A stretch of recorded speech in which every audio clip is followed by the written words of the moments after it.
sama-sama menyiapkan hati kita. Kita memuji memuliakan nama Tuhan. Kita angkat satu pujian, tiada pernah kuragukan.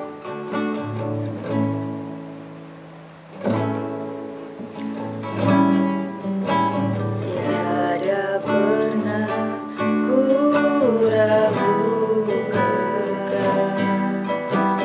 kasih setiamu ya Tuhan.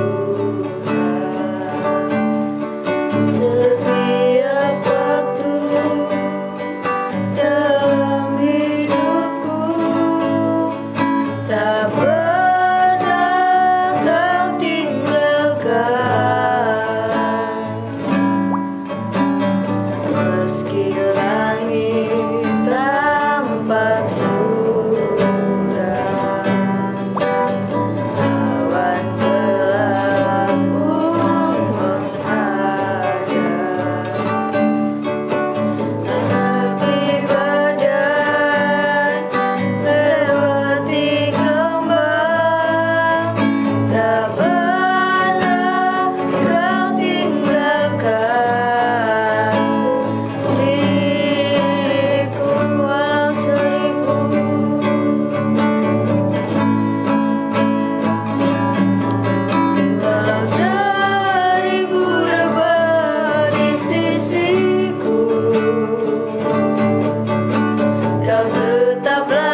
kasih Tuhan.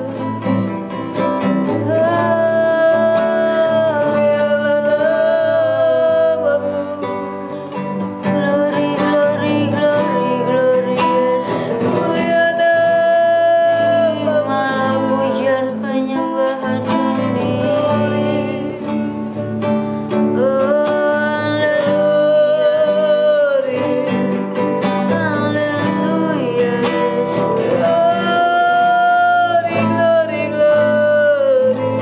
Haleluya.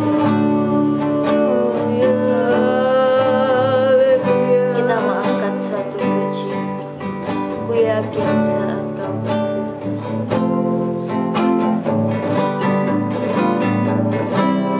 Ku yakin saat kau berfirman, ku menang saat kau bertindak. Hidupku hanya ditentukan oleh perkataan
Pujian penyembahan kami hanya kami serahkan kepadamu ya Tuhan, karena Engkau Allah yang luar biasa, Engkau Allah yang layak untuk dipuji, dimuliakan ya Tuhan. Ya Bapa, kiranya Engkau menyiapkan hati kami ya Tuhan, Engkau kudus sucikan hati kami, supaya bisa dapat menerima firman-Mu pada pagi hari ini ya Tuhan. Ya Bapa, Engkau memberkati hamba-Mu yang akan menyampaikan firman-Mu. Kiranya apapun yang hamba-Mu sampaikan merupakan isi hati-Mu ya Tuhan. Kiranya kami bukan hanya menjadi pendengar saja ya Bapa, melainkan kami mau menjadi pelaku-pelaku firman-Mu dalam setiap kehidupan seharian kami ya Tuhan. Inilah setiap doa kami ya Bapa, yang kami naikkan ke dalam nama-Mu, dalam nama Yesus, haleluya, amin.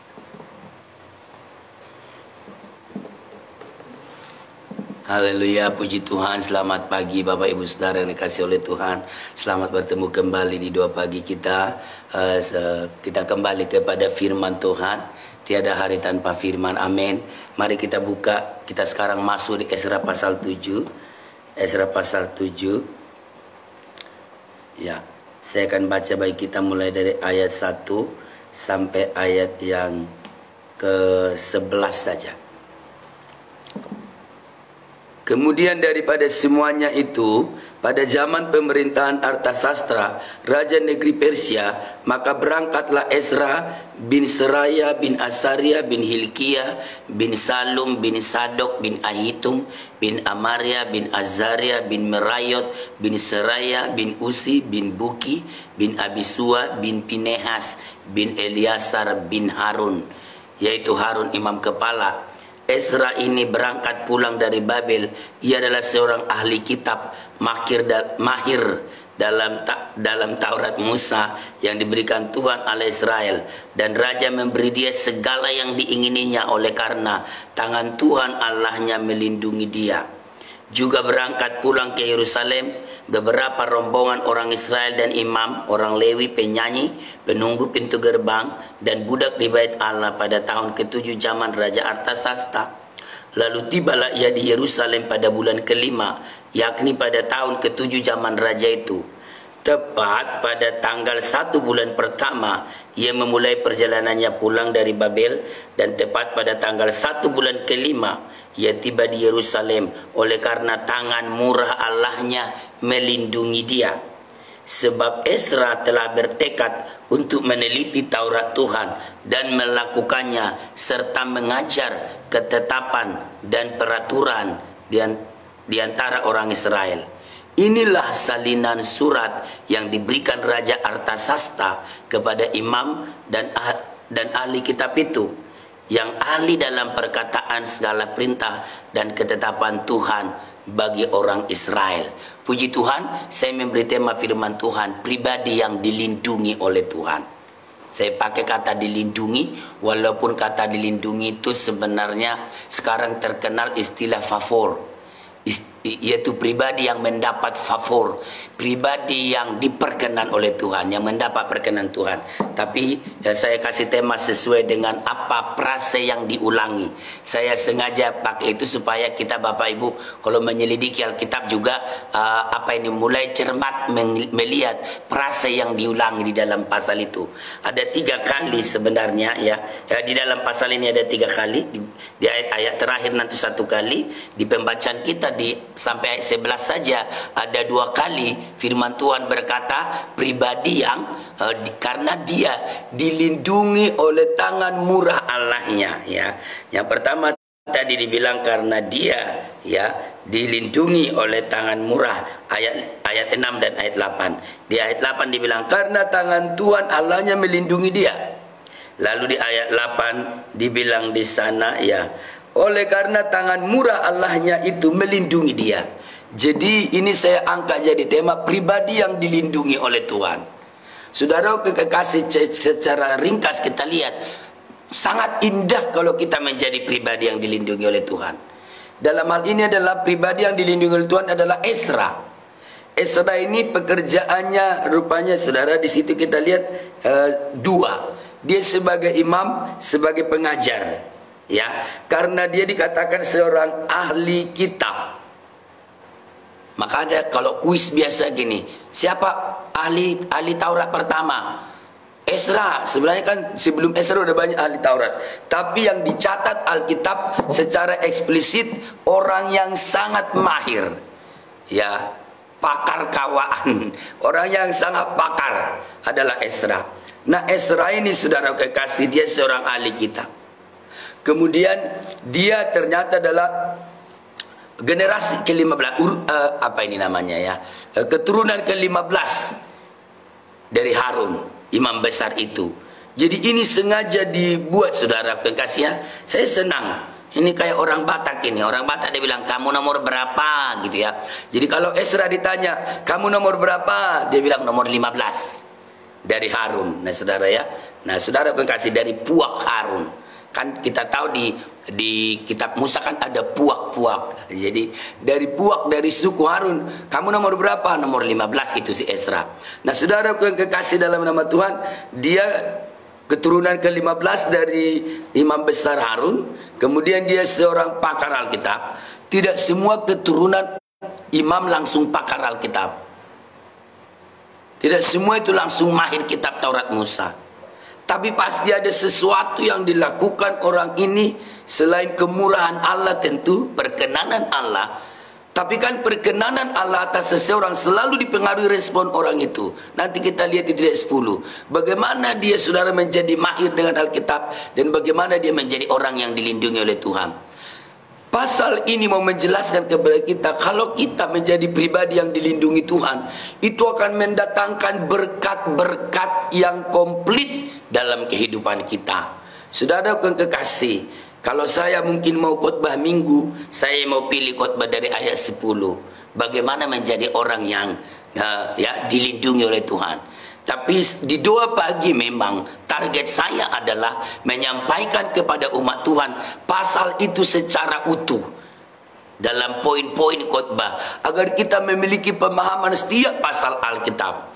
Nah saudara kekasih dalam nama Tuhan, itu sebabnya saya menyampaikan kebenaran firman Tuhan tentang pribadi yang dilindungi Tuhan itu adalah berkat apa? Berkat apa yang kita peroleh kalau sampai kita menjadi pribadi yang dilindungi Tuhan, pribadi yang diperkenan Tuhan, pribadi yang mendapat favor. Kalau saya lihat di Alkitab, biar kita berupaya luar biasa, kalau kita belum mendapat favor dari Tuhan, menjadi sulit segala sesuatu di hidup ini.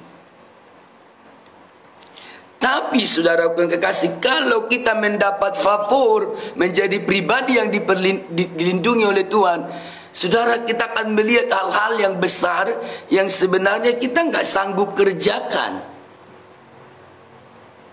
Jadi kalau pribadi yang dilindungi, artinya segala sesuatu yang terjadi di hidup kita itu adalah perbuatan dari yang melindungi kita itu loh.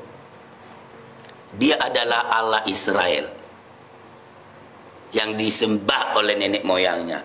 Nah saudara yang kekasih, apakah saudara mau menjadi pribadi yang dilindungi oleh Tuhan? Tentu kita mau. Itu yang kita kejar. Itu yang kita nantikan. Bagaimana agar kita menjadi pribadi yang dilindungi oleh Tuhan. Nah saudara kekasih dalam nama Tuhan, saya sampaikan 3 berkat yang dipaparkan di pasal ini. Bagaimana kalau kita menjadi pribadi yang dilindungi oleh Tuhan? Kalau disimpulkan dalam satu kata tadi, dia memperoleh segala yang diingininya. Tapi segala yang diingini Ezra ini harus dirinci. Bukan berarti kan kalau kita pribadi yang dilindungi oleh Tuhan, kita bisa berbuat apa saja yang kita mau, bukan. Memang di ayat 6 dibilang begini. Ezra ini berangkat pulang dari Babel. Ia adalah seorang ahli kitab, mahir dalam Taurat Musa yang diberikan Tuhan Allah Israel. Dan raja memberi dia segala yang diingininya. Oleh karena tangan Tuhan Allahnya melindungi dia. Nah, apa ini yang dimaksud dengan segala yang diingininya? Penjelasannya ada di ayat selanjutnya. Kalau mau satu kalimat emang apa untungnya? Kalau saya menjadi pribadi yang dilindungi Tuhan, pribadi yang diperkenan Tuhan, pribadi yang mendapat favor dari Tuhan, apa untungnya bagi saya? Untungnya adalah engkau akan memperoleh apapun yang kau inginkan. Tapi bukan keinginan yang liar. Bukan semua yang kita inginkan yang di luar kehendak Tuhan. Bukan. Oh, saya pribadi yang dilindungi Tuhan, saya mau istri 1000. Bukan itu maksudnya. Bukan keinginan yang tidak terkendali, tidak dibatasi oleh kebenaran. Tapi keinginan kita yang berkenan kepada Tuhan, yang akan memuliakan Tuhan, itu akan Tuhan berikan bagi kita jika kita menjadi pribadi yang dilindungi oleh Tuhan. Apa saja? Nah, itu poin saya di situ. Walaupun nanti saya tutup dengan how the way, karena saya suka berkhotbah dengan cara, bagaimana caranya agar kita dapat menjadi pribadi yang dilindungi oleh Tuhan dan kita dapat 3 berkat itu. Nah, saudara kekasih dalam nama Tuhan, kita di sini melihat bahwa ketika Ezra menjadi pribadi yang dilindungi oleh Tuhan, berkat apa saja yang dia peroleh. Saudara, saya mengangkat poin dari ayat yang paling bawah, ayat 25. Kita belum baca tadi, makanya Bapak Ibu dibaca lagi di rumah satu pasal. Yang pertama adalah ini apa ini? Good position. Posisi yang baik. Dia diangkat untuk memiliki posisi yang baik. Di ayat 25, ini Raja Artasasta berkata kepada dia, "Maka engkau, hai Ezra, angkatlah pemimpin-pemimpin dan hakim-hakim sesuai dengan hikmat Allahmu yang menjadi peganganmu, supaya mereka menghakimi seluruh rakyat yang diam di daerah seberang sungai Efrat, yakni semua orang yang mengetahui hukum Allahmu dan orang yang belum mengetahuinya haruslah kau ajar." Nah, saudara kekasih, itu good position, top leader. Dia menjadi top leader di Israel. Ya, menjadi top leader yang dipercaya untuk mengangkat lagi pemimpin-pemimpin yang lain di Israel, di Bait Allah. Ya, saya pernah berkhotbah dari kitab 1 Timotius ya. Good position for best quality. Orang kalau sudah berkualitas, sebagaimana katakan dia ahli kitab, mahir dalam kitab Allahnya, saudara, pasti Tuhan yang promosikan dan posisikan di posisi strategis. Orang yang berkualitas kayak Ezra, orang yang sudah mendapat favor dari Tuhan, tidak perlu promosi diri.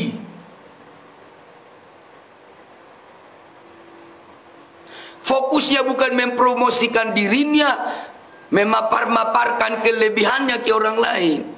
Karena itu yang melindungi kita, yang memposisikan kita. Tuhan lebih tahu caranya bagaimana mempromosikanmu.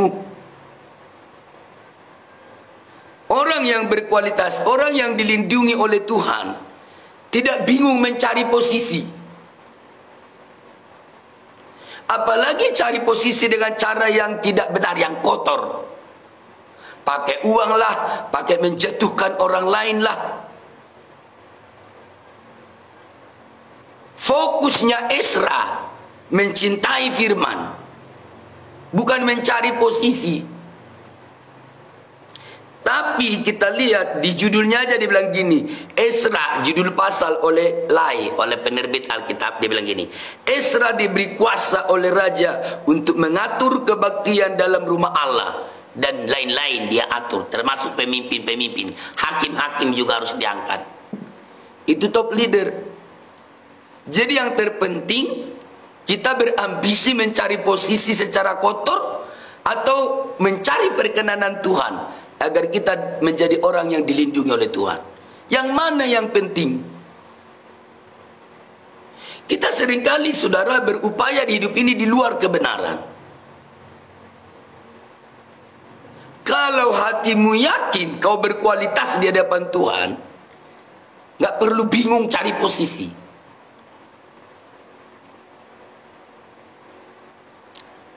Karena itu berkat ketika Tuhan sudah berkenan kepada kita. Good position, menjadi top leader bagi orang Israel. Bukan berarti orang yang cinta firman jadi tidak mau menduduki posisi pemimpin.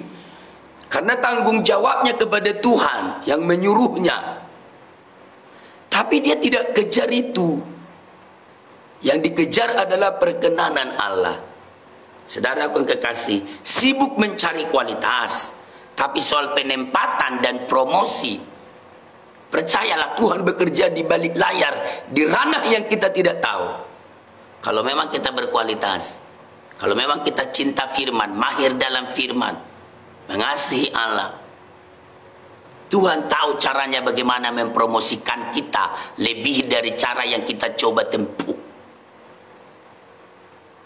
Ini berkat yang pertama. Good position. Posisi terbaik diberikan ketika kita sudah mendapat favor dari Tuhan. Atau saya bilang posisi strategis lah. Tidak mungkin kita nganggur. Nggak mungkin orang berkualitas nganggur. Karena Tuhan tahu untuk memposisikan orang-orang berkualitas. Walaupun orang yang kurang berkualitas kadang bisa menduduki posisi tertentu secara kotor, tapi itu tidak langgeng. Itu enggak langgeng itu. Yang terbaik memang adalah posisi kita itu. Nanti hati nuranimu tertuduh loh. Kalau kita diposisikan bukan karena ambisi kita, bukan karena kita mencari dengan cara-cara yang kotor, ketika engkau menduduki posisi tidak ada yang menuduhmu. Karena engkau tahu itu memang bukan karena engkau mampu, tapi karena Allah yang memberikan posisi itu bagimu. Itu yang sangat perlu. Puji Tuhan, itu yang pertama. Berkat yang pertama, kalau kita menjadi pribadi yang dilindungi oleh Tuhan adalah good position, posisi yang terbaik. Percayalah, makanya kita kejar kualitas. Allah yang mempromosikan kita. Yang kedua, berkat apa yang kita peroleh ketika kita menjadi pribadi yang dilindungi oleh Tuhan? Yang kedua adalah keselamatan. Ya, safety. Dalam perjalanan pulang, khususnya dalam melakukan setiap perjalanan.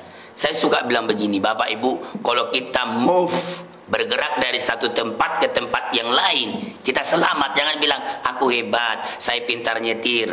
Lah terus yang nggak bisa nyetir, saya pintar duduk. Nah saudara ya, nah Tuhan yang memberi perlindungan, makanya kita aman. Kenapa itu saya lihat di mana? Di ayat yang ke-8. Ternyata perjalanan pulang dari Babel ke Yerusalem itu makan waktu 5 bulan. Ya, 4 bulan kali ya, 4 bulan. Karena dibilang begini, lalu tibalah ia di Yerusalem pada bulan ke-5, yakni pada tahun ke-7 zaman raja itu. Tepat ayat 9. Tepat pada tanggal 1 bulan pertama ia memulai perjalanannya pulang dari Babel, dan tepat pada tanggal 1 bulan ke-5. Itu berarti 4 bulan ya. Dibantu hitung. Matematika saya tidak terlalu bagus waktu saya sekolah. Nah saudara kekasih, jadi tepat tanggal 1 bulan 1 berangkat, tanggal 1 bulan 5 nyampe 4 bulan. Perjalanan itu saudara tahu terlalu banyak bahaya yang bisa mengancam. Dia kan memimpin satu rombongan. Jadi pemimpin rombongan pulang dari Babel ke Yerusalem. 4 bulan perjalanan. Dia membawa banyak harta loh ini. Dia aman, dia sehat. Itu adalah berkat karena dia menjadi pribadi yang dilindungi Tuhan. Allah yang melindunginya yang memberi berkat. Coba Bapak Ibu, salah satu yang kita pikirkan apa? Keamanan, safety. Ini saya tidak bicara keselamatan yang kekal, karena konteksnya keselamatan dalam perjalanan di bumi ini. Tapi itu memang juga berkat bagi orang yang dilindungi oleh Tuhan. Nah, melakukan perjalanan, ya, apalagi dalam konteks sekarang ya. Saya memang belum mau keluar kota itu ya, bukan karena ragu perlindungan Tuhan, tapi supaya nggak menjadi sandungan bagi yang lain. Nah saudara yang sering pergi, saya lihat ada teman saya yang tetap pergi dari Jakarta, Kalimantan ke Papua, balik ke Medan, terus balik. Aman saudara ya. Saya bilang setiap berangkat di swab, ya di swab, ya bolak balik di swab. Nah kalau engkau aman dari satu tempat ke tempat yang lain, itu berkat dari Allah yang melindungimu. Itu salah satu indikator bahwa engkau pribadi yang diperkenan oleh Tuhan. Keamanan adalah sesuatu yang sukar kita kerjakan. Tuhan yang bisa melakukannya. Makanya dia bilang gini, dia tiba pada tanggal 1 bulan 5 karena tangan murah Allahnya menyertai dia. Nah saudara kekasih, kita aman bukan karena kita mampu, tapi karena kita pribadi yang dilindungi oleh Tuhan. Ini berkat yang kedua. Tadi ya berkat yang pertama, kalau kita menjadi pribadi yang dilindungi Tuhan adalah good position. Yang kedua, safety, keamanan, ketentraman, perlindungan Allah di sepanjang perjalanan kita. Tidak diserang penyakit, tidak diserang penyamun. Karena Esra tidak naik pesawat dari Babel ke Yerusalem. Dulu itu jalan kaki, pakai unta, pakai jalan kaki, makanya sampai 4 bulan. Nah saudara yang kekasih dalam nama Tuhan, tidak diserang penyakit sepanjang perjalanan, tidak diserang penyamun, karena perlindungan Allah yang maha tinggi, karena dia dilindungi oleh Tuhan yang mengasihi dia. Yang ketiga, yang terakhir, berkat apa yang diperoleh jika seseorang menjadi pribadi yang dilindungi oleh Tuhan? Yang terakhir ini, kelimpahan. Saya pikir kita tidak ada yang tidak mau kelimpahan. Yang kadang kita tolak kan kelimpahan yang haram. Tapi kalau itu karena dari Tuhan, nah itu kita terima. Kelimpahan. Kenapa saya bilang kelimpahan? Karena Esra ini pulang, makanya keamanannya tadi dikaitkan dengan ini. Bawa banyak emas perak loh dia. Kalau datang penyamun habis deh. Tapi tadi kan kita udah bahas, dia selamat. Berkat keselamatan, kelimpahan. Nah, saya baca saudara ya di ayat 17. Ayat 17 dan 18. Maka oleh karena itu haruslah engkau dengan seksama memakai uang itu untuk membeli lembu-lembu jantan, domba-domba jantan, anak-anak domba dengan korban sajian dari korban curahannya, dan haruslah semuanya itu kau persembahkan di atas mezbah di rumah Allahmu yang ada di Yerusalem. Tetapi apa yang dianggap baik olehmu dan oleh saudara-saudaramu untuk diperbuat dengan perak dan emas yang selebihnya, boleh kamu perbuat sesuai dengan kehendak Allahmu. Tapi memang hati-hati, kelimpahan itu harus digunakan sesuai kehendak Allah. Nah yang jelas kita lihat gini, ketika Esra menjadi pribadi yang dilindungi oleh Tuhan, dia pulang dengan kelimpahan. Dari mana itu kelimpahan? Dari Raja Artasasta, dari semua jajarannya, termasuk dari penasehat-penasehatnya, termasuk dari orang-orang di kerajaan Artasasta di Persia. Ayo, beri berkat bagi orang Israel, emas perak. Tapi Artasasta mewanti-wanti Esra walaupun dia sudah ahli Taurat. Tolong penggunaannya yang seksama. Kan begitu ya? Di dalam ayat yang ke-17 tadi. Haruslah engkau dengan seksama memakai uang itu. Haruslah engkau dengan seksama memakai uang itu. Kalau kita tidak seksama memakai uang, itu namanya pemborosan. Tapi kalau kita seksama, itu bukan pemborosan. Karena pasti yang kita belanjakan adalah yang kebutuhan, bukan yang keinginan mata. Keinginan mata kita ini nggak ada habisnya. Tapi Artasasta memastikan pasti ada lebihnya. Lebihnya itu, dari perak emas itu, engkau bisa boleh pakai, tapi tetap sesuai dengan kehendak Allahmu. Inilah kita lihat 3 berkat yang diperoleh kalau seseorang dilindungi Tuhan. Sebagaimana saya bilang tadi, yang terakhir adalah kenapa dia? Kan banyak keturunan Harun yang lain. Kenapa jatuh ke Esra? Apa keunggulannya Esra? Apa keistimewanya Esra? Sehingga dia menjadi pribadi yang dilindungi oleh Tuhan. Ya, jawabannya adalah ayat 10. Dan kalau Bapak Ibu sedang terkasih, kalau saya mau dan saudara menjadi pribadi yang diperkenan Tuhan, dilindungi Tuhan, mendapat favor dari Tuhan, ini juga yang kita harus kerjakan. Ayat 10 sebagai ayat terakhir. Sebab Esra telah bertekad untuk meneliti Taurat Tuhan dan melakukannya, serta mengajar ketetapan dan peraturan di antara orang Israel. Sebab dia bertekad, mencintai firman Allah. Dalam kata mencintai firman Allah itu, ya meneliti dengan tekun, ada satu tekad. Saudara kalau mau ikut 2 pagi dengan kami pun itu tekad. Saya tahu apa ini, peserta terbaik yang menyatakan diri, tapi mungkin ada peserta terbaik di 2 pagi kami yang tidak menyatakan diri. Nah saudara, soalnya saya setiap ketemu orang gini, saya selalu dengar kamu lo pagi-pagi, tapi saya cek nggak ada namanya di situ. Oh ternyata kalau dia nggak sentuh like atau love atau menulis komentar, saya nggak bisa tahu siapa dia. Saudara, kalau ikut kami terus 2 pagi pun itu tekad, dan itu modal untuk menjadi pribadi yang diperkenan oleh Tuhan. Itu modal untuk menjadi pribadi yang dilindungi oleh Tuhan kayak Ezra. Karena yang dilakukan Ezra juga nggak aneh-aneh. Dia dilindungi oleh tangan Tuhan, karena tangan murah Allahnya melindungi dia, sebab itu penyebabnya. Kenapa dia menjadi pribadi yang dikasih oleh Tuhan? Sebab Ezra bertekad untuk meneliti Taurat itu dan melakukannya. Kalau kita meneliti firman hanya konsumsi otak dan untuk bahan perdebatan, belum tentu kita langsung pribadi yang diperkenan oleh Tuhan. Tapi kalau ingin melakukan, maka kita akan menjadi pribadi yang dilindungi Tuhan. Dan 3 berkat tadi menjadi bagian milik kita. Good position, safety, keamanan, dan kelimpahan. Selamat menerima berkat-berkat Allah. Ayo, cintai firman. Orang yang mencintai firman tidak belajar firman untuk konsumsi otak dan bahan perdebatan. Tapi orang yang mencintai firman kayak Ezra, ya dia mahir betul, tapi bukan itu sasaran utamanya. Untuk melakukan, mau menjadi pelaku firman, makanya dia menjadi perlindungan Tuhan. Haleluya, yang bersyukur kepada Tuhan. Haleluya, haleluya, haleluya. Biar kita dilindungi tangan Allah kita, sandar pada tangan kasih-Nya.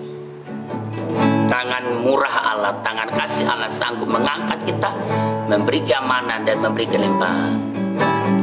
Sandar pada tangan kasih-Nya, harap pada kemurahan-Nya. Sandar pada lengan-Nya yang berkuasa, sandar pada juru selamat. Sandar pada tangan kasih-Nya, harap pada kemurahan-Nya. Sandar pada lengan-Nya yang berkuasa, sandar pada juru selamat. Sandar pada tangan kasih-Nya, harap pada kemurahan-Nya. Sandar pada lengan-Nya yang berkuasa, sandar pada juru selamat. Haleluya. Kita naikkan dengan penyembahan sekali lagi. Ibu Gembala akan pimpin dalam doa. Sandar pada tangan kasih-Nya, harap pada kemurahan-Nya. Sandar pada lengan-Nya yang berkuasa, sandar pada juru selamat. Sandar pada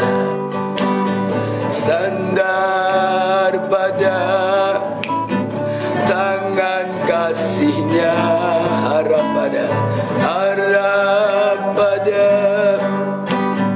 kemurahan-Nya.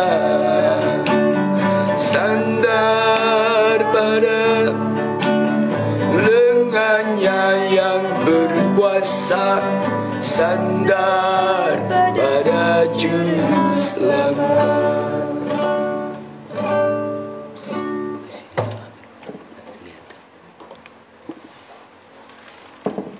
Haleluya Yesus. Syukur, terima kasih buat kebenaran firman-Mu pagi hari ini ya Tuhan, yang sudah kami dengar bersama. Terima kasih ya Tuhan Yesus. Kami diberkati lewat kebenaran firman-Mu pagi hari ini ya Tuhan.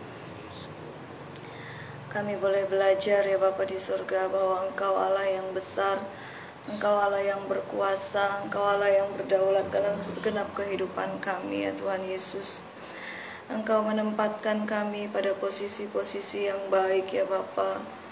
Engkau memberkati hidup kami ya Tuhan. Dan perlindungan Tuhan itu sempurna dalam kehidupan kami. Kami mendapatkan kelimpahan, kami mendapatkan perlindungan ya Tuhan. Terima kasih Bapa di surga, terima kasih.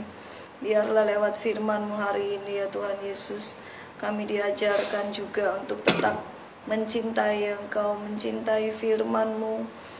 Saat kami mendengarkan firman-Mu ya Bapa, kami tidak mendengarkan begitu saja, tapi kami mau melakukannya dalam hidup kami. Kami mau menerapkan setiap kebenaran firman-Mu itu dalam kehidupan kami, agar kami menjadi orang-orang yang diberkati, yang dilindungi oleh Tuhan. Terima kasih Bapa di surga, terima kasih. Terpujilah Engkau ya Tuhan. Pagi hari ini kami sungguh-sungguh berserah ke dalam tangan-Mu, karena kami tahu Engkaulah perlindungan kami. Siang dan malam Engkau menjaga hidup kami ya Tuhan.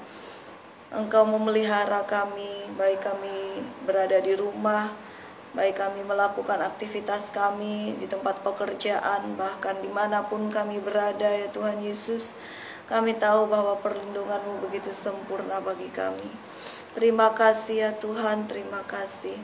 Pagi hari ini kami berserah kepadamu. Kami membawa doa-doa kami kepadamu ya Tuhan. Berdoa buat jemaat Tuhan di tempat ini, berkati mereka. Menjadi jemaat-jemaat yang terus mengasihi Engkau. Setiap firman yang mereka dengar itu boleh melekat dalam hati mereka, melekat dalam pikiran mereka, sehingga mereka bukan hanya mendengar, tapi mereka boleh melakukan setiap kebenaran firman-Mu. Oh Tuhan Yesus, mulai dari anak-anak sekolah minggu di tempat ini, remaja, pemuda, orang-orang tua, biar mereka terus bertumbuh dalam kebenaran firman-Mu. Setiap kali mereka menikmati firman-Mu itu menjadi satu, oh Tuhan, pegangan dalam kehidupan mereka. Itu menjadi satu, Tuhan Yesus, teguran dalam kehidupan umat-umat-Mu ya Bapa, agar mereka terus hidup melakukan setiap kehendak-Mu. Dan kami rindu ya Tuhan ketika mereka taat kepada setiap firman-Mu. Kami percaya bahwa berkat-berkat Tuhan nyatakan dalam kehidupan jemaat-jemaat-Mu. Mereka ada dalam perlindungan Tuhan. Anak-anak muda ya Tuhan Yesus, mereka yang masih duduk di bangku sekolah, mereka yang memiliki masa depan ya Bapa yang masih panjang, mereka akan diposisikan pada posisi-posisi yang baik ya Tuhan. Terima kasih Bapa di surga, terima kasih. Dan setiap umat-Mu keluar masuk mereka dari rumah pasti dalam penjagaan Tuhan, dalam perlindungan Tuhan. Terpujilah Engkau Bapa. Demikian juga ya Tuhan, Engkau ajarkan kepada jemaat-jemaat-Mu di tempat ini, supaya mereka terus mengasihi Engkau, supaya mereka terus mencari kebenaran firman-Mu. Mereka tetap tinggal di dalam Engkau Bapa. Engkau memberkati kesehatan mereka, Engkau memberkati pekerjaan mereka, memberkati rumah tangga setiap jemaat-Mu ya Tuhan. Biar mereka selalu dalam perlindungan Tuhan. Kalau ada yang sakit pagi hari ini, Engkau sembuhkan mereka dengan bilur-bilur-Mu. Kuasa-Mu menjamah mereka hingga mereka mengalami kesehatan, kesembuhan yang sempurna. Dan dengan itu ya Tuhan Yesus, mereka boleh bebas untuk beribadah mencari Engkau Bapa. Kami terus menyerahkan pekerjaan di tempat ini ke dalam tangan Tuhan, berkati. Gereja ini berkati, menjadi gereja yang memuliakan Tuhan, menjadi gereja yang memulihkan ya Tuhan jiwa-jiwa. Setiap kali jemaat Tuhan, jiwa-jiwa datang di tempat ini, mereka datang untuk menyembah Engkau, memuji Engkau. Setiap karakter yang tidak berkenan kepadamu diubahkan ya Tuhan, lewat umat-umat-Mu dimuridkan di tempat ini Bapa. Setiap hal yang tidak berkenan kepadamu, Engkau ubah dari kehidupan jemaat-Mu, agar mereka menjadi pribadi-pribadi yang layak menerima perkenanan Tuhan, layak menerima berkat-berkat Tuhan. Oleh sebab itu Engkau terus memberkati gereja ini ya Tuhan, agar kami menikmati hadirat Allah di tempat ini, menikmati kuasa Tuhan bekerja di tempat ini Bapa. Terima kasih ya Tuhan, berkati juga masyarakat di sekitar kami. Agar setiap kali kami memuji Engkau, menyembah Engkau di tempat ini, ada sukacita besar dalam hati mereka. Kuasa hadirat Allah bekerja dalam kehidupan mereka, agar mereka juga boleh menikmati ya Tuhan saat-saat ibadah kami kepadamu, dan mereka boleh disentuh hatinya untuk satu kali nanti mereka percaya kepada Tuhan, mereka mengenal Engkau, mereka mengasihi Engkau. Terima kasih Kau terus pakai kami hamba-hambamu, pelayan-pelayanmu di tempat ini untuk menjadi hamba-hamba Tuhan yang melayani dengan kekuatan kuasa-Mu, dengan urapan-Mu ya Bapa, supaya setiap pelayanan kami menjadi pelayanan yang berkenan kepadamu. Kami rindu terus diperlengkapi oleh Tuhan Yesus kemampuan-kemampuan ilahi, agar pelayanan kami ya Tuhan mampu menjadi berkat, membawa jiwa-jiwa banyak datang untuk menyembah Engkau, untuk mengenal Engkau. Terima kasih Tuhan, berkati gereja-gereja di tempat lain juga yang terus berdiri dalam kebenaran firman-Mu. Engkau berkati ya Tuhan hamba-hamba Tuhan yang tersebar dimanapun mereka berada untuk memberitakan kebenaran firman-Mu. Terus pakai mereka, walau ada tantangan, ada ujian, tapi Engkau memperlengkapi mereka dengan kemampuan-kemampuan ilahi untuk terus memberitakan firman-Mu dimanapun mereka berada, memenangkan jiwa-jiwa bagi Engkau ya Tuhan. Terpujilah Engkau Tuhan, berkati Indonesia kami, berkati kota kami Surabaya, berkati setiap kota yang ada di Indonesia ini, sampai ke desa-desa, daerah-daerah terpencil. Tuhan berkati semua, menjadi Indonesia yang memuliakan Tuhan, Indonesia yang penuh kemuliaan-Mu ya Bapa. Para pemimpin bangsa ini diberi hikmat, diberi kesanggupan untuk mengatur bangsa kami dengan baik, melewati setiap persoalan yang ada di tengah-tengah bangsa ini. Pandemi yang sudah sekian lama berlangsung atas bangsa ini, kami boleh belajar ya Tuhan, bahwa ada rencana Tuhan, ada maksud Tuhan di balik semua ini. Dan kami semua boleh semakin dekat dengan Tuhan. Dan kami hanya bisa berseru-seru memohon kepadamu ya Tuhan, belas kasihan Tuhan atas bangsa kami, agar segera Engkau pulihkan ya Tuhan. Dan biarlah bangsa kami terus menyadari ya Bapa, bahwa seringkali bangsa ini menyakiti hati-Mu, melakukan hal-hal yang tidak menyenangkan hati-Mu. Engkau ampuni, Engkau pulihkan bangsa kami ya Tuhan, supaya bangsa kami layak menerima curahan kuasa kemuliaan-Mu ya Tuhan Yesus, menerima berkat-berkat-Mu. Terima kasih Bapa, terima kasih. Kami menyerahkan semua kaum keluarga kami, orang tua kami pagi hari ini diberkati oleh Tuhan. Dimanapun mereka berada, Engkau pelihara mereka dengan kasih-Mu. Setiap mereka boleh menikmati berkat-berkat Tuhan dalam hidup mereka. Terima kasih. Kami hamba-Mu sekeluarga, sesi pastori, kami percaya pemeliharaan Tuhan berlaku sempurna atas kehidupan kami semua. Ini doa kami peralaskan permohonan kami hanya di dalam nama Tuhan Yesus Kristus. Haleluya. Kami masuk hari yang baru, kami berkati seluruh jemaat-Mu, mulai dari anak sekolah minggu, remaja, pemuda, setiap rumah tangga umat Allah berjalan dalam anugerah-Mu, gada dan tongkat-Mu menyertai mereka. Kami berkati orang tua kami, kaum keluarga kami, sanak saudara kami, keluarga besar kami, dimanapun berada dalam perlindungan Allah, pemeliharaan Allah menjadi bagian milik mereka dalam nama Yesus. Kami berkati seluruh peserta doa pagi hari ini yang setia duduk di kaki Tuhan. Haleluya. Mari Tuhan memberikan berkat spesial-Mu, perlindungan-Mu atas mereka.